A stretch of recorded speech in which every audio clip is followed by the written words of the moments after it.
Aujourd'hui je vais vous raconter une histoire que j'ai envie de raconter sur YouTube depuis 7 ans. Je vais vous raconter comment j'ai eu mon bac et tous les coups de chance que j'ai eu pour avoir mon bac avec mention. J'ai pas envie de trop hyper l'histoire parce que j'ai peur que ce soit un peu déceptif à la fin, mais pour moi c'est encore aujourd'hui quelque chose de fou qui m'est arrivé. C'est tellement un enchaînement de situations. Pour vous donner le contexte, j'ai passé mon bac en 2016 et j'ai fait une filière L, donc j'ai passé un bac littéraire. Si jamais vous connaissez, j'étais au lycée Levavasseur à La Réunion et qui est réputé pour être un lycée difficile. C'est vraiment un très bon lycée qui nous a bien préparé pour le bac, je trouve, parce qu'on avait des DS toutes les semaines de la seconde à la terminale. Donc voilà pour le contexte du lycée. Sinon moi en tant qu'élève je trouve que j'étais une élève moyenne. Romain vous dirait que j'étais une bonne élève, mais moi je trouve pas, parce que j'avais pas l'impression de faire de mon mieux. Je faisais vraiment le strict minimum pour toutes les matières, même celles que j'aimais bien. Si je pouvais ne pas travailler, je travaillais pas. J'étais plutôt entre 14 et 16, mais je fournissais pas non plus trop d'efforts. J'avais cette moyenne là sans trop travailler. Un truc important pour la suite de l'histoire, j'étais en filière littéraire, donc on avait plein de matières différentes par rapport aux autres filières. J'étais en spécialité art plastique, donc on avait 5 heures de cours en plus, 3 heures d'art plastique et 2 heures d'histoire des arts. Une différence par rapport aux autres filières aussi, c'est qu'on avait littérature, c'est je crois 1 heure ou 2 par semaine, je crois 1 heure. Donc ça c'était après la première, donc après les épreuves de français, on avait encore de la littérature. On avait aussi de la littérature anglaise, donc ça c'était 2 heures en plus je crois sur le programme. Et je faisais européenne, c'est une option que j'avais prise depuis la 4e. Au lycée en gros c'était de l'histoire géo mais en anglais. Et voilà tous les cours que j'avais pendant ma terminale. Et au bac j'ai pris une option supplémentaire parce qu'on avait le droit de choisir 2 options, donc j'avais européenne et j'ai pris en plus de ma spécialité, j'ai pris option art. On pouvait choisir quelle option on mettait en numéro 1 qui était coefficient 2 et option numéro 2 qui était coefficient 1. J'avais mis art en option numéro 1 et européenne en option numéro 2 parce que je détestais l'histoire géo et c'est un sujet sur lequel je voulais revenir aussi avant qu'on continue. L'histoire géo depuis la primaire c'était ma bête noire, je détestais ça et je déteste encore ça aujourd'hui. Dans la famille en gros l'histoire géo c'était le truc redoutable. J'ai pas beaucoup de souvenirs tristes ou énervés avec ma mère, mais un des pires souvenirs que j'ai avec elle c'était quand elle me faisait réviser l'histoire géo. Si on connaissait pas la leçon sur le bout des doigts, elle nous renvoyait dans notre chambre en disant allez va travailler. En première j'adorais ma prof d'histoire géo, en terminale j'adorais mon prof d'histoire géo, donc ça c'est super important aussi, ça joue dans le fait d'aimer une matière ou non. Mais malgré les profs que j'adorais, je détestais cette matière et je crois que vu que le 3e trimestre ne comptait pas pour les dossiers à la fin sur Parcoursup, je n'ai rien fait au 3e trimestre en histoire géo, j'avais 2 de moyenne. C'est un peu inquiétant pour le bac qui arrive. J'avais eu 4 au bac blanc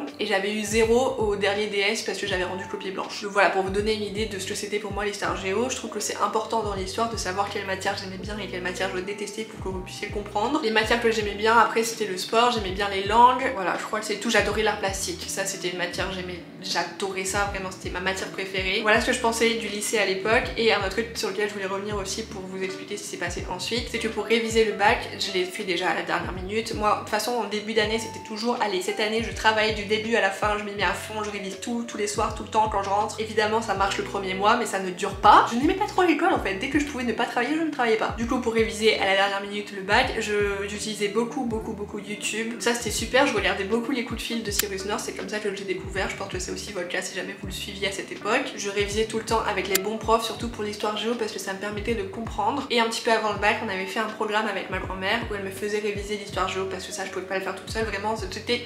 Je sais pas comment vous le dire, c'est l'information rentrait et sortait directement, elle ne restait pas dans ma tête. Donc elle m'a beaucoup aidé à réviser l'histoire géo, la philo et puis même le français, puis un peu toutes les matières, je sais pas, elle connaissait tout. C'est un petit détail, c'est pas le plus important, mais du coup je voudrais revenir par matière pour vous expliquer tout ce qui s'est passé pendant la révision et pendant les examens. Je commence par la première parce que c'est des notes qui comptent au bac, mais il s'est rien passé de particulier en première. J'ai eu 13 à l'oral de français, j'ai eu 13 à l'écrit de français, j'ai eu 16 en sciences, ce qui pour moi était une excellente note à l'époque parce que je pensais détester les sciences, mais vu que sciences en L et en ES je crois que c'était la même chose, on avait SVT et physique-chimie qui étaient regroupés, ça s'appelait sciences. Et en première on passe le TPE, je sais pas si vous avez eu ça, si ça existe encore ou pas, c'est travaux pratiques encadrés et en gros on doit faire un exposé à la fin de l'année sur lequel on a travaillé pendant toute l'année. Avec notre groupe on avait fait un TPE sur les sorcières, donc c'était un sujet super intéressant, c'est là que ça a commencé à m'intéresser la question du féminisme. En TPE j'ai eu 17 qui était pour moi une excellente note. D'ailleurs petite anecdote qui n'a pas grand chose à voir avec le reste de la vidéo, mais notre classe, donc notre classe de première, on a eu la meilleure moyenne académique. Donc notre classe a eu la meilleure moyenne de toute la Réunion. Je le précise parce qu'on a tous eu une excellente note pour le TPE, c'était pas juste moi qui ai eu une très bonne note, c'était quand même assez global dans toute notre classe. Ça c'était pour la première, il s'est rien passé de spécial, donc pas d'anecdote particulière à raconter par rapport à ça. Mais maintenant je vais vous raconter le vrai bac. En philo j'ai eu 13, c'était la moyenne que j'avais pendant toute l'année, j'ai pas eu une note au-dessus de 13 de toute l'année, donc là c'était quand même une bonne nouvelle pour moi. Par rapport à l'anglais, je me rappelle qu'il s'était passé un truc, mais j'ai pas de souvenir précis parce que c'est arrivé après un peu toutes mes péripéties, donc c'était de moins en moins ouf. Mais je pense que le truc c'est que j'avais révisé le sujet sur lequel j'étais tombée juste avant de rentrer dans la salle, donc c'était ça mon coup de chance. J'ai pas trop d'histoires en particulier à raconter par rapport à l'anglais, j'ai eu 17. En littérature anglaise, pareil, il n'y a pas d'anecdote particulière à raconter, mais je me rappelle aussi que j'avais eu de la chance parce que j'étais tombée sur un sujet qui m'intéressait et qui me plaisait. C'est le seul truc, mais c'est pas un truc de ouf quoi, donc je crois que j'ai eu 19 en littérature anglaise. Un truc qui fait que j'ai loupé la mention au-dessus de celle que j'ai eue, c'est que j'ai pas mis la bonne option au bon endroit, c'est-à-dire que je vous ai dit j'ai mis l'option art en option numéro 1 et l'option euro en option numéro 2. J'aurais dû faire l'inverse parce que j'ai une meilleure note en euro qu'en art. J'ai eu 14 en art et je m'attendais à avoir beaucoup plus, mais surtout je m'attendais à avoir une moins bonne note en euro, alors parce que c'était de l'histoire géo en anglais, donc déjà que l'histoire géo je détestais, alors en plus si c'était dans une autre langue pour moi c'était super compliqué. Mais je me rappelle que j'étais tombée sur un sujet qui m'intéressait, c'était d'ailleurs le seul sujet qui m'intéressait parmi tout le programme, et j'ai eu 18 en euros. Donc il aurait fallu que j'échange les deux matières parce que c'était pas les mêmes coefficients et j'aurais eu une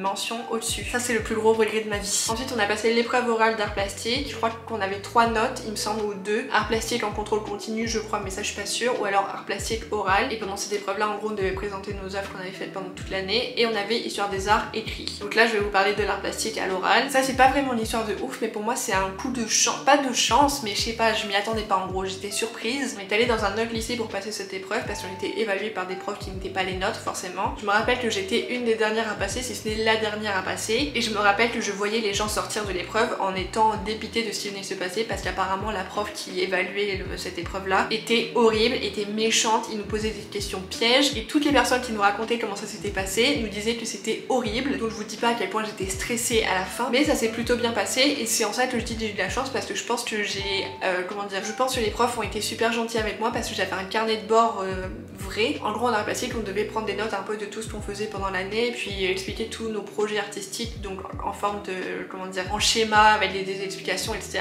Et moi j'avais vraiment fait régulièrement toute l'année et je pense que ça se voyait que c'était pas un truc fait à la dernière minute pour le bac. Je pense que c'est pour ça qu'ils ont été sympas et je suis sortie de là en me disant bah ça s'est quand même plutôt bien passé, mais vu qu'ils sont tous dépités je me suis dit je vais avoir quand même malgré ça une note de merde et au final j'ai eu 19. C'était une énorme surprise parce que comme je vous ai dit j'étais mal pendant l'épreuve et je me sentais super stressée, je me suis dit de toute façon c'est impossible que je réussisse et au final j'ai réussi. Et donc ça c'était le premier truc de ouf pour moi. Surtout j'avais pas tant révisé, je me rappelle que pendant le bac j'avais commencé à regarder Lie to Me et je ne pouvais pas m'arrêter. Donc ça a pris de la place quand même dans mon emploi du temps, je pouvais pas trop réviser si j'étais obsédée par une série quoi. On passe maintenant aux histoires un petit peu plus intéressantes selon moi. Le PS. Alors en début d'année je me suis blessée, je me suis fait une entorse au genou, je ne vous raconterai pas l'histoire parce que j'ai honte encore aujourd'hui. Mais je me suis blessée en cours de sport et j'étais une des meilleures en sport, donc j'étais dégoûtée parce qu'en plus c'était en terminale, c'était l'année du bac. Je devais choisir différents programmes, moi j'avais tennis volley, gym et pentathlon, je crois que ça s'appelait comme ça. En gros on devait courir et faire un saut dans le sable. J'avais pris ce programme là en partie parce que c'était un prof que j'adorais qui faisait ce programme et aussi parce que j'adorais le tennis volley, mais les deux autres épreuves sportives je détestais. La gym, je peux pas vous expliquer à quel point je n'aime pas, je ne peux pas toucher mes pieds avec mes mains sans plier les jambes. Je n'ai aucune souplesse, donc pour moi la gym c'était une épreuve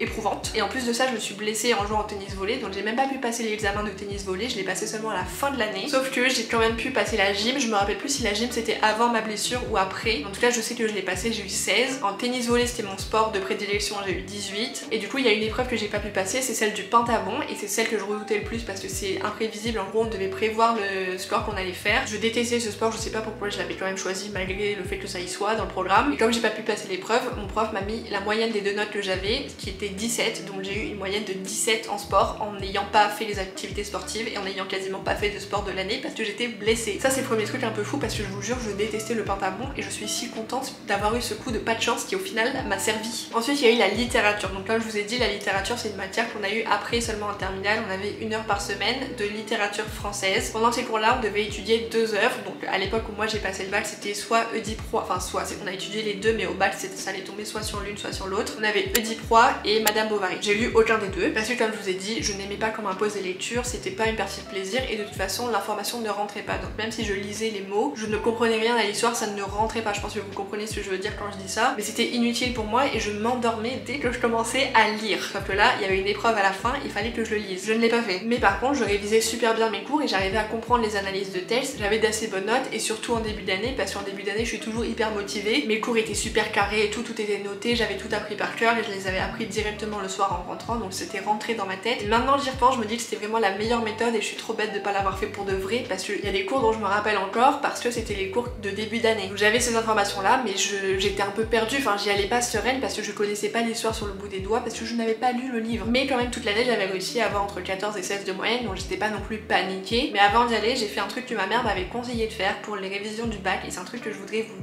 transmettre. Je vous offre cette information même si c'est pas, comment dire, c'est pas de la science exacte. En gros ma mère elle me disait, avant de te lever pour aller passer ton épreuve, tu restes dans ton lit 5 minutes et tu visualises toute ta journée. Tu dis ok bon là je vais me lever, je vais aller prendre ma douche, je vais me préparer, je vais me maquiller, je vais prendre mon sac, je vais sortir, je vais marcher jusqu'au lycée, tout va bien se passer. Je vais arriver devant l'épreuve du bac et ce sera peut-être pas le sujet que j'ai choisi, mais ça sera un sujet sur lequel je vais être à l'aise et sur lequel je vais pouvoir travailler et je vais donner tout ce que je peux. J'avais cet exercice de visualisation que je faisais tous les jours religieusement avant le bac parce que je me suis dit tout repose sur ça. Je ne connais aucun sujet du bac sur le bout des doigts, vraiment j'étais pas du tout prête pour le bac, j'aurais dû réviser bien avant, j'ai fait tout à la dernière minute. Donc je me suis dit au moins j'ai ça, et j'ai fait ça systématiquement tous les jours avant d'aller à mes épreuves de bac. Donc je vous dis pas que c'est grâce à ça que j'ai eu mon bac, mais je pense que ça a aidé de visualiser, de se mettre dans un état d'esprit positif, de réussite. Je me disais pas je vais avoir le sujet de mes rêves et tout, je me disais pas des trucs impossibles à atteindre, de coups de chance un peu trop mystiques, mais je me disais quoi qu'il arrive, peu importe qui tombe, je vais réussir. Et j'y croyais, j'étais persuadée, genre. Évidemment j'ai fait ça avant mon épreuve de littérature et même avant toutes mes autres épreuves. Et ce jour-là on est tombé sur Madame Bovary, c'était le sujet que je ne voulais pas avoir parce que c'était le livre le plus épais des 2 œuvres qu'on devait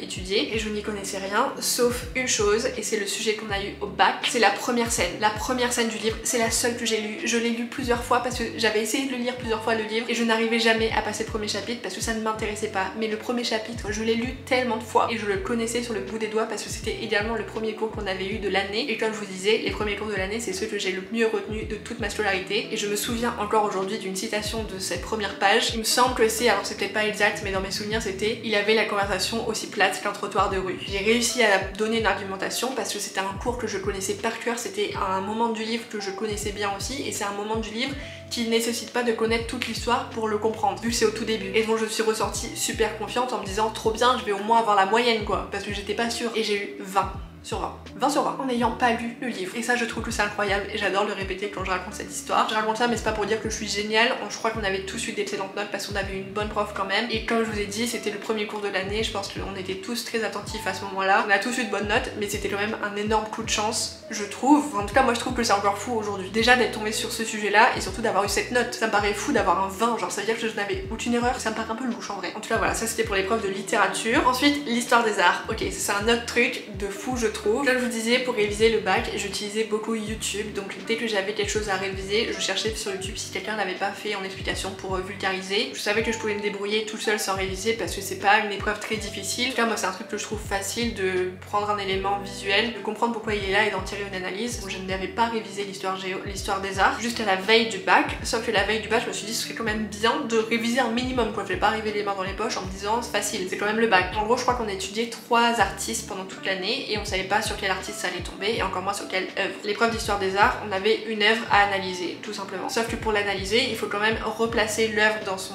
contexte, il faut avoir des informations sur l'artiste, sur sa création artistique. Donc je me suis dit, la veille du bac, il faut quand même que je révise un minimum. La veille du bac, je répète. Il y a encore quelque part une histoire de stratégie parce que les années précédentes, ils avaient aussi étudié des artistes et on se disait ça peut pas retomber sur les mêmes. Donc stratégiquement, je m'étais concentrée sur un artiste en me disant je pense que ça sera plus ou moins ça. J'avais cherché une de ses œuvres qui était pas la plus connue mais qui était la plus complète parce qu'elle regroupait tous les différents éléments. Je me rappelle plus bien maintenant de ce que c'est, mais je me rappelle que j'avais choisi une œuvre en particulier à étudier la veille du bac parce que ça me paraissait cohérent. J'ai trouvé une analyse sur YouTube, une analyse descriptive, donc une vidéo de je sais pas 40 minutes peut-être que j'ai noté, j'ai pris des notes, j'ai fait des fiches la veille du bac. Je me suis fait mon exercice de visualisation. En allant à l'épreuve du bac, j'ai révisé mes notes, les notes que j'avais prises la veille sur un tableau que j'avais commencé à étudier la veille, que j'avais découvert la veille et qui est tombé à l'épreuve du bac. C'était vraiment un truc de fou. Quand j'ai vu ça, j'étais oh, je me rappelle encore de la sensation parce que c'est pas une œuvre qu'on avait étudiée en cours de toute l'année, c'est une œuvre que moi j'avais trouvée seulement la veille du bac. C'est ça encore qui me rend folle, genre la veille, je sais pas, je pense que c'était l'instinct. J'étais tellement contente de tomber sur ça et ça pour moi c'est encore aujourd'hui un truc de fou que la veille du bac je décide d'étudier d'étudier une œuvre que je ne connaissais pas, qu'on n'avait pas étudiée de l'année et qui tombe au bac parmi toutes les œuvres de tous les artistes qu'on avait étudiés. Je trouve encore aujourd'hui que c'est un truc de fou, mais peut-être que ça l'est pas quand je le raconte, mais pour moi c'est un truc de fou au moment où je l'ai vécu. Et là j'ai noté un peu toutes les notes que j'avais pour vous les dire, mais je sais pas, j'ai pas trop bien compris dans la notation si j'ai eu 16 ou 18. Une des deux, peut-être entre les deux, je sais pas trop, mais en tout cas j'ai eu une bonne note. La note en vrai c'était pas trop un truc de fou parce que c'était une bonne note, mais j'avais même toujours des bonnes notes en histoire des arts, mais c'est vraiment juste le sujet de l'épreuve qui était un truc de fou. L'avant-dernière épreuve dont j'aimerais vous parler, c'est l'espagnol, donc l'espagnol oral, parce que l'épreuve écrite je me rappelle plus trop de comment ça s'est passé, mais je pense que ça s'est bien passé, j'avais d'assez bonnes notes en espagnol. Pour l'espagnol je me rappelle très bien par rapport à la révision, ça n'a pas trop de rapport avec l'histoire qui va suivre, mais j'étais obsédée avec Lie to Me au moment où je révisais le bac, et je me rappelle que la veille de l'oral d'espagnol, je n'avais pas révisé ou à peine, j'avais juste relu vite fait mes cours, mais c'est tout parce que j'étais trop occupée à regarder Lie to Me. Pas de stress, pas trop révisé pour cette oral là. J'ai fait mon exercice de visualisation dans mon lit en me disant tout va bien se passer, je vais faire ci, ça, ça. Je me répétais ça en y allant et je révisais quand même parce que moi ma spécialité c'était de réviser jusqu'à ce que je passe le pas de la porte. En arrivant au lycée, donc j'étais en train de réviser devant la salle et je me rends compte que la prof qui vient ouvrir la salle pour nous faire passer l'oral, déjà comme vous le savez peut-être c'est forcément pas nos profs, c'était des profs d'autres lycées. Et là la personne qui est venue nous faire passer l'oral c'était une très bonne amie à mon père que je connaissais et qui me connaissait, donc on s'est reconnus. Donc déjà j'étais trop contente, je me suis dit ok là déjà je suis en confiance, j'ai pas peur. J'étais tellement sereine quand je l'ai vu, je me suis dit waouh, la probabilité pour que cette prof arrive dans mon lycée pour me faire passer l'oral, parce qu'il y avait plein de personnes qui passaient l'oral en même temps, c'était déjà un truc de ouf que ce soit elle qui me fasse passer l'oral. J'étais la première à passer, donc déjà elle m'a fait m'asseoir devant son bureau. Je sais pas si vous le savez, mais en gros pour l'épreuve orale d'espagnol on avait 4 différents sujets, pareil pour l'anglais mais cette fois-ci enfin dans 2 langues différentes. Il y avait mythe et héros, forme et lieu de pouvoir, et puis 2 autres trucs mais je me rappelle plus trop. Il y en avait un que je préférais parmi les 4, le reste un petit peu moins. Donc j'espérais de tout mon cœur tomber sur le sujet de mes rêves. Et là comme j'étais la première à passer, elle avait pas encore fait ses petits papiers pour qu'on pioche au hasard, donc je l'ai vue écrire. Alors je vous explique la situation. J'étais assise en face de son bureau, elle était à son bureau, donc on était face à face, il y avait juste le bureau qui nous séparait. Elle a écrit les sujets sur les bouts de papier, donc moi je voyais ce qu'elle faisait, enfin vraiment c'était pas caché quoi. Elle a écrit ses 4 petites notes, elle les a pliées sous mes yeux, elle les a mélangées comme ça à peine. Et elle m'a dit vas-y choisis au hasard. Au hasard. J'ai pioché par hasard celui qui m'intéressait le plus et sur lequel j'étais sûre d'avoir une bonne note. J'ai eu non pas 10 mais 20 minutes de préparation parce que normalement c'est 10 mais comme j'étais la première à passer je pense qu'elle s'est trompée. C'est d'ailleurs moi qui lui ai dit bah, là j'ai fini, enfin je crois que le temps est écoulé. Elle m'a dit ah oui effectivement ça fait 20 minutes. Quand elle m'a dit ça je me suis dit waouh, j'ai l'impression, en fait je suis sortie de là en disant j'ai niqué le système. Alors que c'était une petite accumulation de coups de chance et aussi je pense que peut-être que je me trompe mais il me semble qu'elle m'a quand même un peu aidée. Je sais pas si c'était fait volontairement mais en tout cas ça a joué en ma faveur et je me suis pas trop posé de questions, j'ai pris les coups de chance comme ils venaient et j'ai été très reconnaissante. L'oral s'est très bien passé évidemment vu que je maîtrisais le sujet et que j'avais eu je sais pas combien de temps pour le préparer. En sortant je me préoccupais pas trop de la note que j'allais avoir parce que je me suis juste dit j'ai géré, j'ai pas été stressée de parler à l'oral parce que ça c'était un gros sujet pour moi à l'époque. Et j'avais réussi mon épreuve orale d'espagnol et ça pour moi c'était une victoire, même si j'ai pas trop de mérite en vrai parce que j'ai choisi mon sujet, j'avais du temps de préparation et puis il y avait quelqu'un en face de moi qui me connaissait bien donc qui était peut-être un peu plus gentil, je sais pas. Mais en tout cas j'étais contente de moi et en plus à la fin j'ai eu une super note même si c'était pas trop ça le truc de ouf. J'ai eu 18, j'étais super contente et j'ai plus de batterie. Si jamais vous avez suivi, il y a une matière dont j'ai pas encore parlé, c'est l'histoire géo. Je sais d'avance que je vais mal le raconter et que ça vous paraîtra pas aussi fou que pour moi ça l'a été. La première chose dans cette histoire c'est que au lycée je suivais beaucoup Laure, donc style tonique. Elle parlait beaucoup du bac sur Snap et je me rappelle qu'une amie à elle ou je sais pas quelqu'un qu'elle connaissait était allée voir une voyante et la voyante avait prédit quel sujet allait tomber au bac d'histoire géo. Ça c'est la première chose. Quand j'ai vu sa story déjà je sais pas trop si j'y croyais mais en même temps c'était une époque où je faisais un peu attention aux signes et tout. Je me suis dit je vais garder l'information en tête, je vais pas baser toutes mes révisions sur ça, je vais tout réviser et tout évidemment, mais je vais garder ça en tête parce que de toute façon quand on passe le bac, je sais pas si vous avez encore ce souvenir, mais il y a des stratégies. On essaye de prévoir ce qui va tomber par rapport à ce qui est tombé aux années précédentes etc. Et aussi en fonction des filières. Enfin, en tout cas moi je me rappelle que l'histoire géo c'était un sujet de spéculation dont j'avais gardé cette information en tête en me disant peut-être. Je ne connaissais aucun sujet d'histoire géo sur le bout des doigts, je pourrais même pas vous dire encore ce qu'il y avait au programme parce que ça rentrait d'une oreille, ça sortait par l'autre, ça ne passait pas par la case cerveau. Jamais. L'histoire géo c'était ma bête noire, je vous l'ai déjà dit en début de vidéo, mais je détestais ça. Ça m'intéressait pas, j'avais pas envie de m'y intéresser non plus, donc ça n'aidait pas. Pour moi c'était l'épreuve la plus stressante, donc c'est celle où j'ai fait la visualisation la plus longue. Et encore une fois j'ai pas dit je veux avoir ce sujet parce que de toute façon il y avait qu'un seul sujet que je voulais et donc j'aurais pas pu tout miser sur ce sujet là s'il y en avait plein à apprendre. Et en plus on savait pas s'il y allait avoir une majeure histoire ou une majeure géo, plein de spéculations, c'était impossible de déterminer ce qui allait tomber. Donc dans ma visualisation je me suis suis dit je mise pas tout sur un sujet, c'est impossible, mais je veux que tout se passe bien malgré le sujet que j'ai. C'est la matière sur laquelle je me suis le plus attardée le matin avant d'y aller, parce que je me suis dit c'est là où j'ai besoin de tout miser sur la chance. Le matin de cette épreuve d'histoire géo, je me suis dit il faut quand même que je révise les sujets que la voyante a prédit, parce que si ça tombe là-dessus je vais m'en vouloir de pas avoir révisé et de pas avoir tout misé sur ça, parce que j'avais une information, même si c'était pas une information sûre et certaine, j'avais quand même une piste et je me suis dit ce serait vraiment dommage que je ne l'explore pas. Donc avant d'aller à l'épreuve du bac, je m'étais réveillée un petit peu en avance et j'avais révisé, j'avais re-regardé une vidéo des bons profs que je connaissais quasiment par cœur maintenant parce que c'était celle que j'aimais le plus, qui m'intéressait le plus et sur laquelle j'étais la plus à l'aise, sur laquelle j'étais à l'aise tout court en fait. Tout le reste c'était horrible pour moi, sauf une épreuve que j'ai décidé de réviser à la dernière minute et à ce moment-là en vrai je me suis dit je vais tout miser sur le seul truc que je connais parce que si ça tombe au moins je pourrais réussir et le reste de toute façon c'est foutu, je n'y connais rien, c'est pas maintenant que je vais apprendre des choses, donc je mise tout sur un truc que je connaissais déjà. Pour aller au lycée, il fallait que je marche, donc en marchant, je révisais mes cours d'histoire géo avant d'aller à l'épreuve du bac. Juste avant de rentrer dans la salle pour passer l'épreuve d'histoire, on avait je crois 30 minutes à attendre. J'ai révisé à fond le sujet que je maîtrisais le plus et la carte de géographie que je maîtrisais le plus et qui m'intéressait le plus, et qui par la même occasion étaient les deux sujets qui avaient été prédits par la voyante de l'or, et c'est ça qui est tombé au bac. Ça vous paraît pas ouf, mais pour moi c'est vraiment un truc de ouf. Encore aujourd'hui, je me rappelle de la sensation que j'ai eu quand j'ai vu le sujet, c'était un truc de fou, je vous jure, quand j'ai vu la copie j'ai pleuré. C'était une sensation tellement, genre je sais pas comment vous décrire, je pense que vous voyez, mais c'est je sais pas,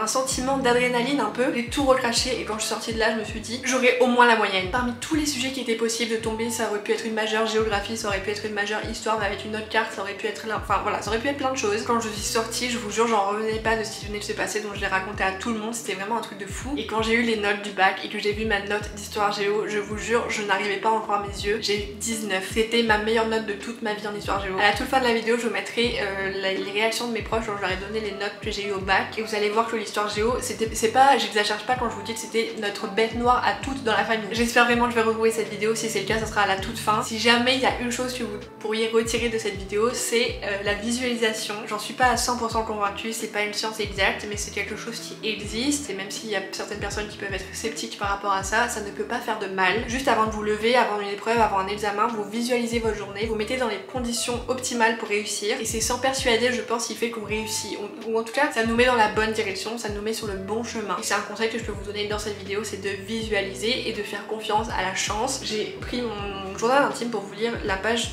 dans laquelle je raconte vite fait ce qui s'est passé juste après le bac et mes notes et tout. C'est juste pour clôturer un petit peu la vidéo et pour boucler la boucle. Je l'ai pas relu avant de vous lire là, donc peut-être je vais couper des choses. Mardi 12 juillet 2016, finito le bac les gars, plus jamais d'histoire géo de ma vie. C'est fou comme sensation. Après la dernière épreuve, je savais plus trop quoi faire de ma vie, comme quand on finit une série. C'est vraiment fou, j'espère ne pas oublier la sensation que j'ai eue en voyant écrit mention très bien à côté de mon nom sur le tableau. D'ailleurs je l'ai pas précisé mais j'ai eu mention très bien. Et comme je vous ai dit, si j'avais inversé mes deux options, j'aurais peut-être eu une mention d'excellence. Mon seul regret dans la vie c'est ça. Sinon il y a aussi eu le bal de promo et ça, bon, bref après ça parle plus du bac. Tout ça pour dire qu'il faut quand même faire confiance en la vie et que des fois ça nous réserve de belles surprises. Il n'y a pas trop de morale en vrai, je voulais juste vous raconter l'histoire, j'espère que vous avez trouvé ça intéressant, en tout cas moi je suis trop contente de l'avoir fait. Votre devoir pour cette vidéo c'est de me dire quelle mention vous avez eu au bac, quelle note vous avez eu, quelle est l'épreuve qui vous a marqué, est-ce que vous avez aussi eu des coups de chance comme ça, qu'est-ce que vous faisiez pour vous préparer mentalement au stress des épreuves, qu'est-ce que vous avez fait comme filière et qu'est-ce que vous aviez comme option, enfin voilà, parlez-moi du bac un peu, de toute votre expérience si jamais vous vous en rappelez, si jamais vous avez la flemme de commenter, de faire vos devoirs. Vous pouvez me laisser un petit emoji en commentaire, ça me fait toujours plaisir de voir vos pseudos. J'espère que cette vidéo vous aura intéressé ou diverti, je sais pas, ça a pas trop de but mais j'avais envie de vous raconter cette histoire. Je vous laisse avec la réaction à mes différentes notes au bac, si jamais je retrouve la vidéo j'espère. Et je vous dis à la semaine prochaine pour un nouveau vlog que je stresse trop, je pense que c'est la vidéo où je stresse le plus de la mettre en ligne. Mais normalement la semaine prochaine ce sera un vlog. Je ferme ma grande bouche et je vous dis à la semaine prochaine pour une nouvelle vidéo. Bisous. 20 en littérature. C'est mon seul 20. Anglais. Anglais écrit ou à l'oral? Et c'est tout. Ah, 15. 15. Non. 16. 14. Non. 14. Non. 13. 19. Non. 17. Oui. C'est quoi, 17? Ouais. Espagnol, 19. Non. 18. 18. Oh, Littérature anglaise. Le blabla. 15. Non. 14. Non. 16. Non. 19. Ouais. 19. Ah, philo. 9, 11. Non. 12. Non. 14, Non. 15. 13. 10 et demi. 13. 13. Bravo. histoire on attend tous hein. Ouais, ouais. Art plastique écrit. 16, Ah non, 16. Ouais. Oh, t'aurais dû l'avoir 17. Plastique oral. Ah, 18, 15. Non. 16. Non. 19. Ouais. 19. Ouais, option art. Là, je suis un peu. 13. Ouais, 14. Bon, c'est bien. Euro, c'était quoi déjà euro? C'était Anglais. l'anglais, Ah l'histoire. oui, c'était le moyen 16. là. 14, Non, 17. non. 15. Non. 19. 8. Non, Non. 18. Oh putain. Et attention, histoire géo. Ouais, 16. Non, 14. 18. non, 17. non, 19.